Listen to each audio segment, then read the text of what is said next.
नमस्कार दोस्तों, मैं वैभव अंशराज आपका स्वागत करता हूं लक्ष्य ट्यूटोरियल के ऑनलाइन चैनल पे। दोस्तों, हम लोग ने लास्ट टाइम में बात करी थी 11th क्लास के तीसरे चैप्टर पे हम लोग बात कर रहे थे, ठीक है, समतल में गति। उसमें हमने काफ़ी सारे टॉपिक्स पढ़ लिए थे, जैसे सदिश क्या होता है, सदिश को कैसे प्रदर्शित करते हैं, सदिशों के सामान्य गुण, ठीक है, और सदिशों को जोड़ा कैसे जाए, सदिशों को घटाया कैसे जाए, और सदिशों का वियोजन यानी कॉम्पोनेंट्स कैसे किए जाए। उस पर हमने कुछ बेसिक क्वेश्चन देखे थे, ठीक है। लेकिन अभी भी इस चैप्टर में कुछ चीज़ें ऐसी बची हैं जो कि बहुत ही ज़्यादा इंपॉर्टेंट है, ठीक है। और उसमें जो नेक्स्ट टॉपिक जो आता है आज जिसके बारे में हम लोग बात करने वाले हैं, ठीक है, वो है सदिशों का गुणन। इसमें देखिए, सदिशों के गुणन में पहला, इसके अंदर दो पार्ट होते हैं। सदिशों का गुणन जो होता है वो एक्चुअली दो प्रकार का होता है, ठीक है। एक होता है सदिशों का सदिश गुणनफल, ठीक है, या उसे इसी चीज को बोलते हैं, सदिशों का सदिश गुणनफल को ही बोलते हैं सदिशों का क्रॉस गुणनफल, ठीक, क्रॉस। और दूसरा जो होता है वो होता है सदिशों का बिंदु गुणनफल या सदिशों का अदिश गुणनफल। तो इस चीज को जरा गौर से समझिएगा, ठीक है। चलिए, इतनी चीज हो गई, सदिशों का अदिश गुणनफल या सदिशों का बिंदु गुणनफल, ठीक, ओके।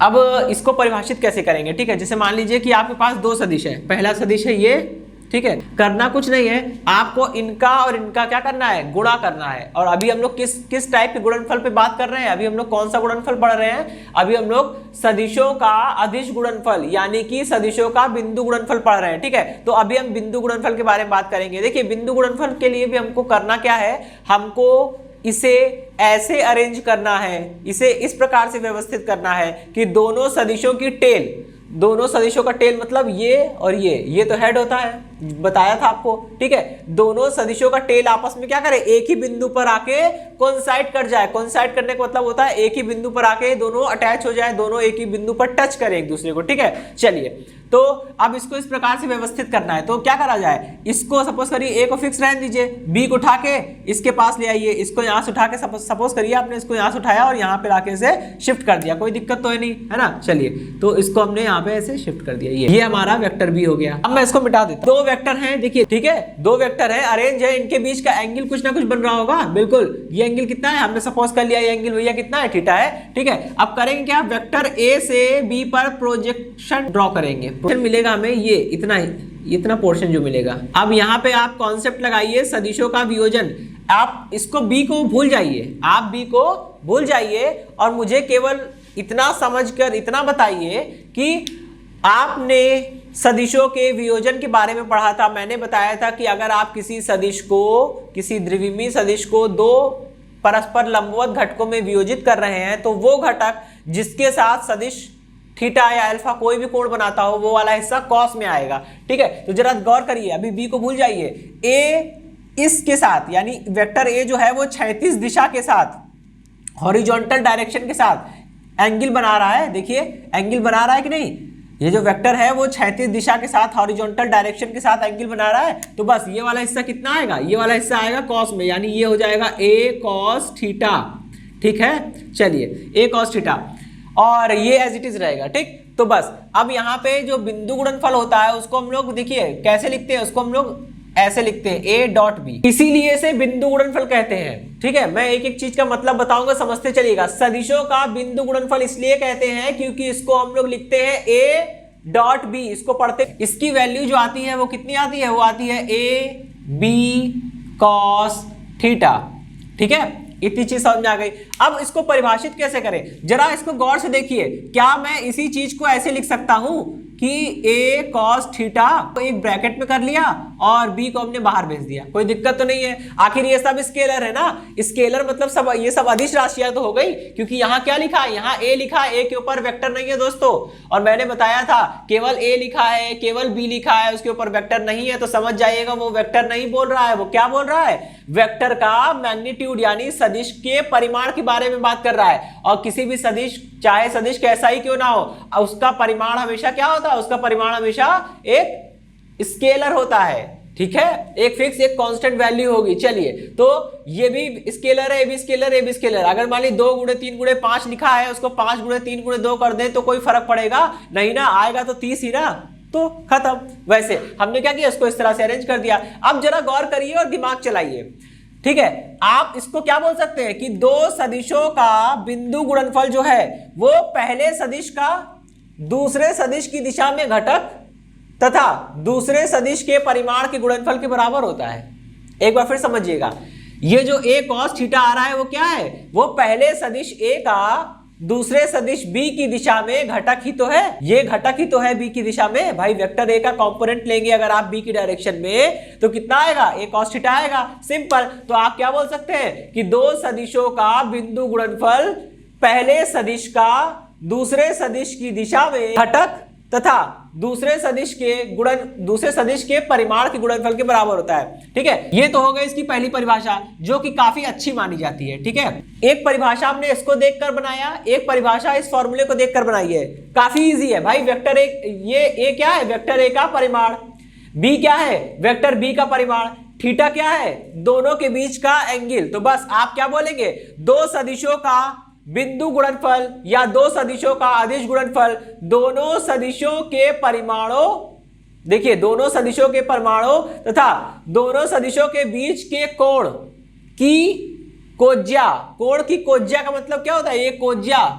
ओके, चलिए तो क्या बोलेंगे, एक परिभाषा यहां से निकली, एक परिभाषा यहां से निकली कि दो सदिशों का बिंदु गुणनफल दोनों सदिशों के परिमाणों तथा दोनों सदिशों के बीच के कोण की कोज्या, यानी कोण की कोज्या यानी कॉस थीटा के गुणनफल के बराबर होता है। ठीक है, दो परिभाषा हमने यहां से बना दिया, इतनी बात हमें समझ में आ गई। चलिए, ये तो मैंने बता दिया कि इसको सदिशों का बिंदु गुणनफल क्यों कह रहे हैं, क्योंकि इसे हम लोग डॉट से रिप्रेजेंट करते हैं और पढ़ते हैं a dot b is equal to ab cos theta, simple. ठीक है, अब इसे अदिश गुणनफल क्यों कहते हैं भाइयों, देखिए इसे अदिश गुणनफल इसलिए बोलते हैं क्योंकि आप जब दो सदिशों का बिंदु गुणनफल करते हैं ना तो जो रिजल्ट निकल के आता है, जैसे आपने a डॉट b किया तो क्या निकल कर आया, ab cos थीटा, और जब ab cos थीटा निकल कर आया है तो जरा उसको ध्यान से देखिए, क्या वो सदिश है, बिल्कुल भी नहीं, ये सदिश नहीं है, ये क्या है, अदिश है। मतलब दो सदिशों के बिंदु गुणनफल को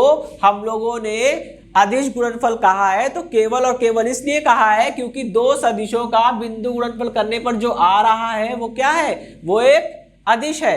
ठीक है, चलिए अब हम लोग इस डायग्राम को रफ करते हैं और अदिश गुणनफल, properties of scalar product of vectors. ठीक है, सदिशों के अदिश गुणनफल के गुण यानी properties of scalar products of vector. ठीक है, वेक्टर का जब हम लोग स्केलर प्रोडक्ट करेंगे तो स्केलर प्रोडक्ट करने के बाद जो उसके रिजल्ट्स आते हैं, आउटकम्स आते हैं, उनकी कुछ प्रॉपर्टीज होती हैं, उससे हमें वाकिफ होना पड़ेगा।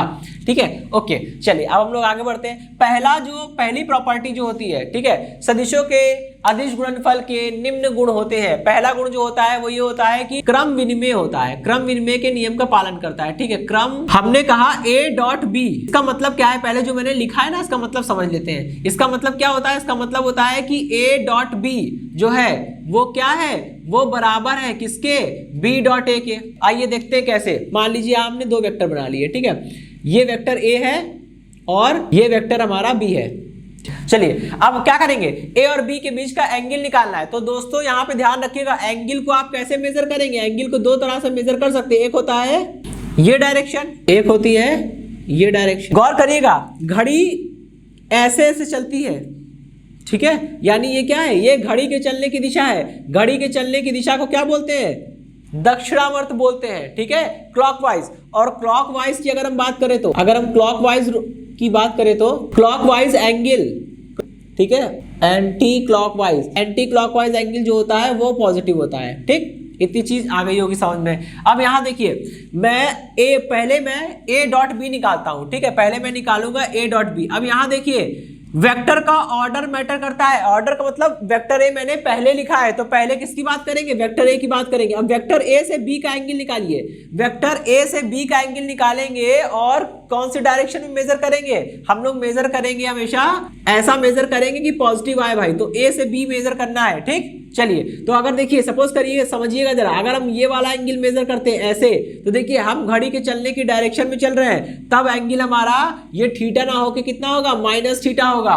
अब प्रॉब्लम आई, ठीक है, अब प्रॉब्लम आई कि एंगल थीटा हो गया, मतलब माइनस थीटा हो गया। चलिए कोई बात नहीं, तो हम क्या करेंगे, इसको हटा देते हैं। हम ऐसे एंगल नहीं लेंगे, हम कैसे एंगल लेंगे, हम रिवर्स डायरेक्शन में एंगल लेंगे। हमने आपको बताया था ये वाला एंगल भाइयों कितना है, थीटा, तो हम उल्टा रिवर्स का, हम इस डायरेक्शन में एंटी क्लॉकवाइज डायरेक्शन में एंगल को मेजर करेंगे ताकि वो हमारा पॉजिटिव आए। ये देखिए हमने ऐसे एंगल मेजर किया, कोई दिक्कत तो नहीं है ना। ये देखिए हमने ऐसे एंगल मेजर किया, और जब एंगल इस तरह से मेजर किया जाएगा तो ये कौन सी डायरेक्शन है, ये है एंटी क्लॉकवाइज डायरेक्शन, और एंटी क्लॉकवाइज डायरेक्शन में एंगल कैसा होता है, पॉजिटिव होता है, ठीक है। तो यहां पे क्या होगा, यहां पे अब देखिए ये एंगल थीटा है, लेकिन ये वाला पूरा एंगल कितना होगा, ये वाला पूरा, आपको पता है एक पूरा सर्किल कितने का होता है, 360 का, एक पूरा सर्किल 360 का होता है, ये थीटा हो गया तो ये कितना हो जाएगा, ये हो जाएगा 360 माइनस थीटा, ठीक है।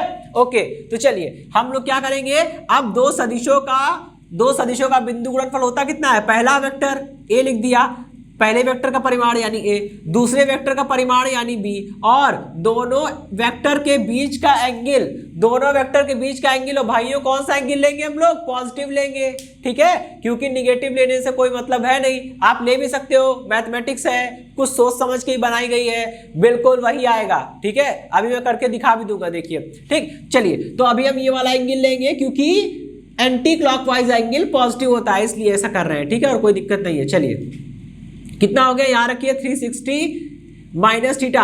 अब 9th क्लास में आपने पढ़ा होगा cos 360 माइनस थीटा कितना आता है, ये cos थीटा आता है, ये पूरा रिजल्ट करेगा cos थीटा, तो ये बन गया ए बी cos थीटा, ठीक है। चलिए ये चीज समझ में आ गई। अब उल्टा काम किया जाए, अब क्या करेंगे, अब हम निकालेंगे बी डॉट ए।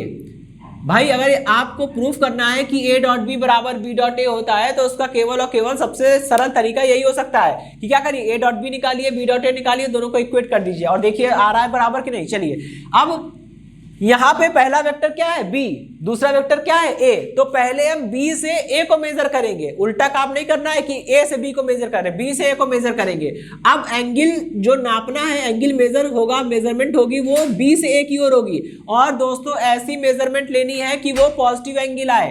अब देखिए बी से ए की ओर मेजरमेंट लेने के दो तरीके, एक ये वाला, अगर आप ऐसे एंगल लेंगे तो ये वाला एंगल कैसा आएगा, देखिए ये क्लॉकवाइज डायरेक्शन हो जाएगी, और क्लॉकवाइज डायरेक्शन में एंगल कितना होता है, निगेटिव होता है, ये देखिए। तो ऐसा काम नहीं करना है, ठीक है, हमको रिवर्स में एंगल लेना है, ऐसे, ठीक है, क्योंकि एंटी क्लॉकवाइज एंगल पॉजिटिव होते हैं। अब इसी को यहां अप्लाई करिए, ए डॉट बी कहता है कि ए बी कॉस थीटा, यहां पे पहला वेक्टर क्या है, बी, तो कोई बात नहीं, आप पहले वेक्टर का परिमाण पहले लिख दीजिए, कोई दिक्कत नहीं है, बी, ठीक है। फिर दूसरे वेक्टर का परिमाण, दूसरा वेक्टर क्या है, ए है, कोई दिक्कत नहीं। अब दोनों के बीच के एंगल का कॉस, दोनों के बीच एंगल कितना है, दोनों के बीच एंगल है थीटा, तो ये बन जाएगा आपका कॉस थीटा, ठीक। चलिए ये चीज समझ में आ गई। अब देखिए बी ए कॉस थीटा का है या ए बी कॉस थीटा का है, बात तो एक ही है, ये बन जाएगा ए बी कॉस थीटा।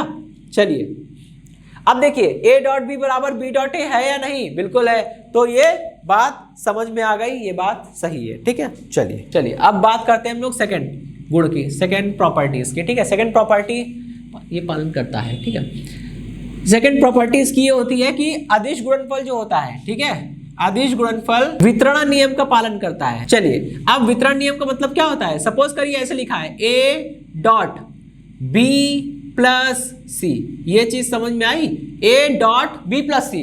वितरण का मतलब क्या होता है, वितरित करना, बांट देना। तो यहां पे देखिए बी प्लस सी ब्रैकेट में लिखे हैं, बाहर है, ठीक है।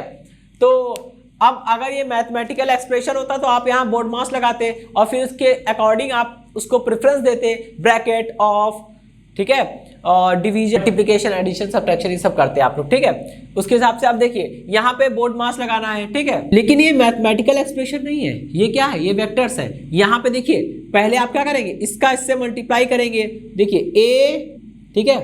अब पहले ए का बी के साथ हुआ, कितना बना, ए डॉट बी। अब ए का सी के साथ होगा, कितना बनेगा, ए डॉट सी, ठीक है। चलिए ये चीज समझ आ गई। अब देखिए पहले ए केवल एक ही जगह दिख रहा था, अब ए बी के साथ भी दिख रहा है और ए जो है वो सी के साथ भी दिख रहा है, दोनों के साथ दिख रहा है। इसी को बोलते हैं क्या है, ये आपका वितरण नियम है, ठीक है। और काफी इंपॉर्टेंट पॉइंट आपको पता है कि देखिए यहां पे हमारे पास क्या होते हैं, 3 डायमेंशनल कोऑर्डिनेट एक्सिस होती है, x axis, y axis and z axis, ठीक है। अब एक्स एक्सिस, वाई एक्सिस और जेड एक्सिस, ठीक है। यहाँ पे एक्स एक्सिस के अलॉन्ग जो एकांक सदिश यूनिट वेक्टर होता है वो आई कैप होता है, वाई एक्सिस के अलॉन्ग जो यूनिट वेक्टर होता है वो जे कैप होता है, और जेड एक्सिस के अलॉन्ग जो यूनिट वेक्टर होता है वो के कैप होता है। ठीक है, तो अब यहाँ पे आपको गुणा करना है। ठीक है, और आप जानते हैं तीनों क्या है, म्यूचुअली परपेंडिकुलर है। म्यूचुअली परपेंडिकुलर मतलब होता है ये तीनों ही एक दूसरे के साथ 90 डिग्री पे हैं। जैसे देखिए यहाँ पे हमको करना क्या है, सबसे पहले हम निकालेंगे आई डॉट आई कैप का आई कैप के साथ निकालिए, कितना आएगा। आई कैप मतलब एकांक सदिश, ये आई कैप यानी यही एकांक सदिश, दोनों ही क्या है, एकांक सदिश है। अब इस पे ये वाली डेफिनेशन को लगाइए, ए डॉट बी करते हैं तो भैया क्या मिलता है, ए बी कॉस थीटा। ए क्या होता है, पहले वेक्टर का परिमाण, बी क्या होता है, दूसरे वेक्टर का परिमाण, और थीटा क्या होता है, दोनों के बीच का एंगल। यहाँ पे आई क्या है, पहले वेक्टर का परिमाण यानी 1, जे क्या है, सॉरी आई कैप, पहला वेक्टर आई कैप है उसका परिमाण 1, दूसरा वेक्टर भी आई कैप है उसका परिमाण कितना है 1, और तीसरा वेक्टर क्या है, तीसरा वेक्टर कह रहा हूं, और थीटा, दोनों के बीच का थीटा क्या है भाई, आई कैप के साथ कितना एंगल बनाएगा 0, क्योंकि कोई भी वेक्टर हो वो अपने तो समांतर ही होता है ना, कोई भी वेक्टर खुद के क्या होता है, समांतर होता है, और जब कोई वेक्टर खुद के समांतर है मतलब दोनों के बीच का एंगल कितना होगा 0, तो आई कैप के बीच का एंगल कितना होगा 0, तो ये हो जाएगा भैया cos 0, और cos 0 होता है 1 इंटू 1 यानी ये आ जाएगा पूरा 1। ठीक है, अब मैं इसको शॉर्ट में लिख दे रहा हूं कि i cap into i cap dot i cap मिलकर क्या आ गया, 1 आ गया। यही हाल होगा अगर आप जे कैप डॉट जे कैप करेंगे, और यही हाल होगा अगर आप के कैप डॉट के कैप करेंगे तो। ठीक है, चलिए इतनी बात समझ आ गई।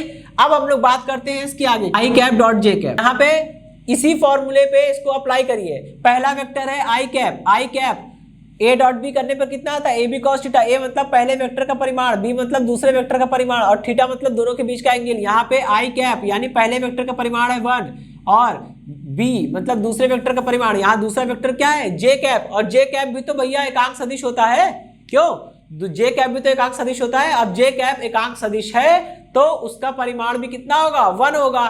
तो पहला वेक्टर का परिमाण आई कैप का परिमाण 1, दूसरे वेक्टर का परिमाण जे कैप का परिमाण 1, और दोनों के बीच का एंगल कितना है, cos 90। ठीक है, तो cos 90 ना, cos 90 कितना होता है भाई 0, cos 90 0 होता है, तो ये 1 इंटू 0 टोटल क्या कर देगा भाई, 0 कर देगा, तो 0 आया। ठीक है, और यही हाल होगा अगर आप जे कैप डॉट आई कैप करेंगे। सेवंथ वाली एक्चुअली प्रॉपर्टी नहीं है, वो एक छोटा सा डिमॉन्स्ट्रेशन है बस। ठीक है, कैसे समझते आइए। सपोज करिए आपने क्या किया, दो वेक्टर्स को मल्टीप्लाई किया, ए डॉट बी किया। पहले मैं इसको शुरुआत करने से पहले थोड़ा लिख देता हूं, मैं थोड़ा सा एग्जांपल के माध्यम से समझाऊंगा, ज्यादा अच्छा समझ में आएगा।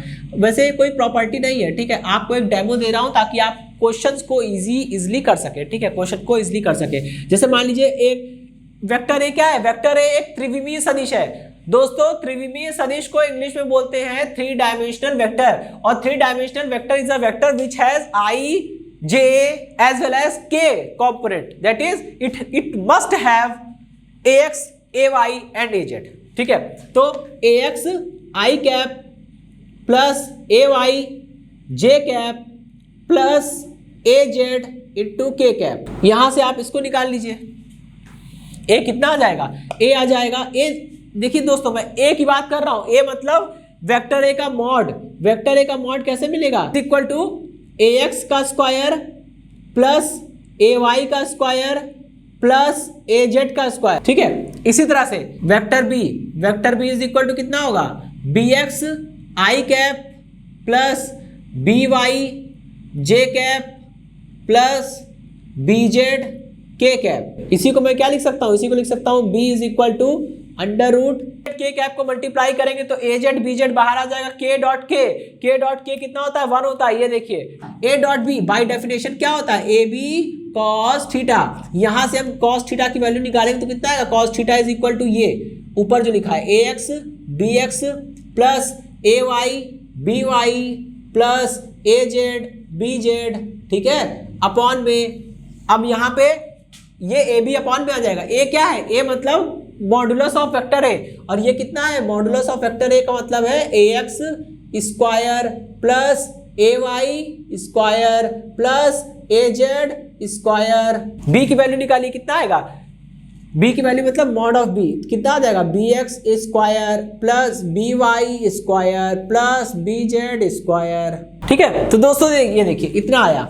इस पे भी एक न्यूमेरिकल आते हैं, ठीक है। न्यूमेरिकल इस पे इस तरह से आते हैं कि आपको cos थीटा निकालना होता है, तो आप क्या होगा, आपको a की वैल्यू दी होगी, b की वैल्यू दी होगी, और आपको सिंपली कुछ करना नहीं है, आपको बस इतना करना है ax bx ay by az bz divided by under root में ax square plus ay square plus az square into under root में bx square plus by square plus bz square, that's all, ठीक है। इतना करना है। तो इस पे क्वेश्चंस आते हैं, क्रॉस पे डॉट पे क्वेश्चंस आते हैं, ठीक है। ओके, तो दोस्तों ये तो हमारा इतना कंप्लीट हो गया। अब हम लोग आगे बढ़ते हैं और हम लोग बात करेंगे जो कि सदिश गुणनफल की।